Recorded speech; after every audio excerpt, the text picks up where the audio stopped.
বিশ্ব সংবাদে আপনাদের স্বাগত। শুরুতেই সংবাদ শিরোনাম, পরে বিস্তারিত। এইবার ফিলিস্তিনকে স্বীকৃতি দিতে আন্তর্জাতিক সম্প্রদায়ের প্রতি তুরস্কের আহ্বান। এরপর জানাবো, ফিলিস্তিনের পতাকায় লাথি মারতেই বিস্ফোরণে উড়ে গেলেন ইসরায়েলি। জানিয়ে দেব, উড়োজাহাজ থেকে গাজায় ত্রাণ ফেলল জর্ডান। এরপর জানাবো, সৌদিতে ভারী বৃষ্টিপাতে ডুবে গেল রাস্তাঘাট। আরও জানাবো, গাজায় ত্রাণ নিয়ে যাবে 1000 স্বেচ্ছাসেবী।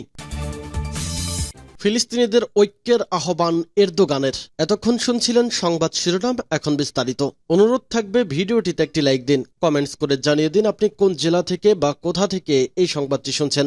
ভিডিওটি শেয়ার করে দিন আপনার ফেসবুক সোশ্যাল মিডিয়ায়। ভিউয়ার্স, আজকের সংবাদের সবথেকে গুরুত্বপূর্ণ বিষয় হচ্ছে মার্কিন যুক্তরাষ্ট্রের অবৈধ সন্তান পুরো বিশ্বের বিস্ফোরা। দখলদার ইহুদিবাদী ইসরায়েলের সময় ফুরিয়ে আসছে। মুসলিম শক্তিধর দেশগুলো একে একে ক্ষেপে যাচ্ছে ইসরায়েলের বিরুদ্ধে। শক্তিশালী ইরান ইসরায়েলে হামলা করে কুপকাত করে দিয়েছে ইসরায়েলের। ইরানের পর এইবার ইসরায়েলের বিরুদ্ধে ক্ষেপে গেছে তুরস্ক। তুরস্কের প্রেসিডেন্ট রিসেপ তাইয়েপ এরদোগান ঘোষণা দিয়েছে। আর গুরুত্বপূর্ণ বিষয় হচ্ছে ফিলিস্তিনিদের ঐক্যের আহ্বান এরদোগানের। গাজায় ত্রাণ নিয়ে যাবে 1000 স্বেচ্ছাসেবী। এজন্য চতুর্মুখীও নয়, পঞ্চমমুখী চাপে পড়েছে দখলদার ইহুদিবাদী ইসরায়েল। মার্কিন যুক্তরাষ্ট্র এবং পশ্চিমারা এই ইসরায়েলকে বাঁচাতে গিয়ে ধ্বংসর মুখোমুখি হচ্ছে। মার্কিন যুক্তরাষ্ট্রের প্রেসিডেন্ট জো বাইডেন ক্ষমতা হারাতে বসেছে। ইসরায়েলেরই জনগণ যুদ্ধবাজ প্রধানমন্ত্রী বেনিয়ামিন নেতানিয়াহুর বিরুদ্ধে ক্ষেপে গেছে। ইনশাল্লাহ অচিরেই ফিলিস্তিন স্বাধীন রাষ্ট্রে পরিণত হবে আর পরাজিত হবে ইসরায়েল। এতে আপনার মতামত কি? কমেন্টস করে লিখে জানান। ফিলিস্তিনকে স্বীকৃতি দিতে আন্তর্জাতিক সম্প্রদায়ের প্রতি তুরস্কের আহ্বান। তুরস্কের পররাষ্ট্রমন্ত্রী হাকান ফিদান ফিলিস্তিন রাষ্ট্রকে স্বীকৃতি দেওয়ার জন্য জাতিসংঘের ভেটোর বিরোধিতা করতে আন্তর্জাতিক সম্প্রদায়ের প্রতি আহ্বান জানিয়েছেন। তিনি বলেন, ফিলিস্তিনকে জাতিসংঘের সদস্য হতে না দেওয়া অন্যায়। আমরা আন্তর্জাতিক সম্প্রদায়কে এই অন্যায়ের বিরোধিতা করার এবং ফিলিস্তিনের রাষ্ট্রকে স্বীকৃতি দেওয়ার আহ্বান জানাচ্ছি।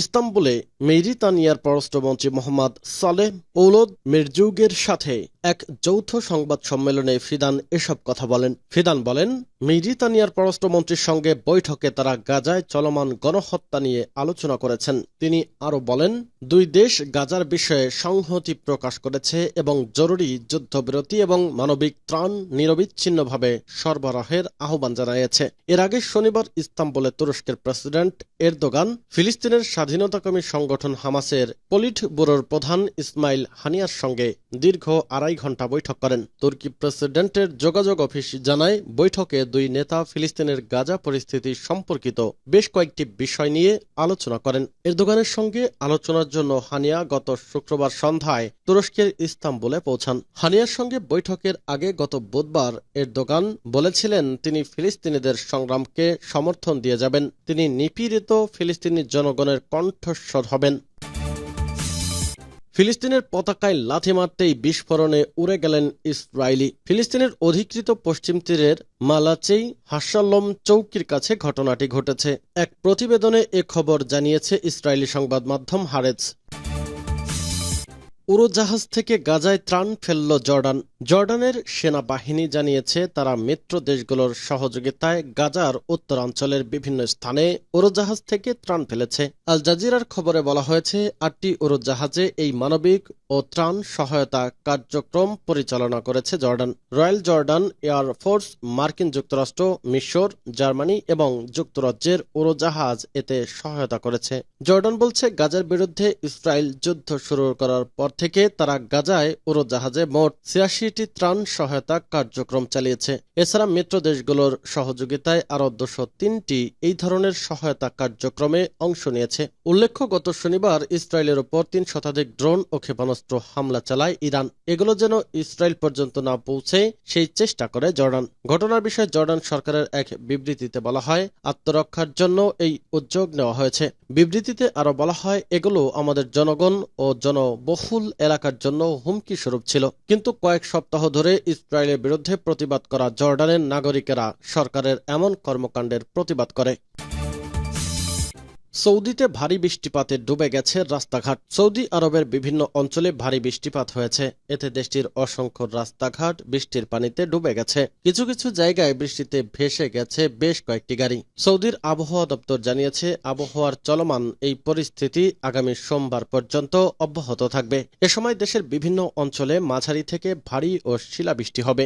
ভারী বৃষ্টির প্রভাব পড়েছে রাজধানীর রিয়াদ, দিরিয়া, হুরাইমালা, ধুরমা থেকে কোয়াইয়া পর্যন্ত। পূর্ব সতর্কতার অংশ হিসেবে দেশের বিভিন্ন জায়গায় স্কুল, কলেজ ও বিশ্ববিদ্যালয় সহ অন্যান্য শিক্ষা প্রতিষ্ঠান বন্ধ রাখা হয়েছে। শনিবার দেশটির আবহাওয়া দপ্তর জানায়, মক্কা এবং এটির আশপাশের অঞ্চল, তাইফ, মাইশান, আদহাম, রানিয়া এবং আল মোয়াহতি আবহাওয়া সবচেয়ে খারাপ থাকবে। অন্যদিকে রিয়াদ সঙ্গে ওয়াদি আল দাউশিরে মাঝে বৃষ্টিপাত হবে। দেশটির আবহাওয়া দপ্তর সম্ভাব্য ধূলিঝড়ের সতর্কতা দিয়ে বলেছিল, উচ্চ গতিসম্পন্ন বাতাসের কারণে কোথাও কোথাও ধূলিঝড় হতে পারে। এতে করে আবহাওয়ার পরিস্থিতি আরও খারাপ হবে। এই সময়টায় সাধারণ মানুষকে সতর্ক থাকার পরামর্শ দেওয়া হয়েছে।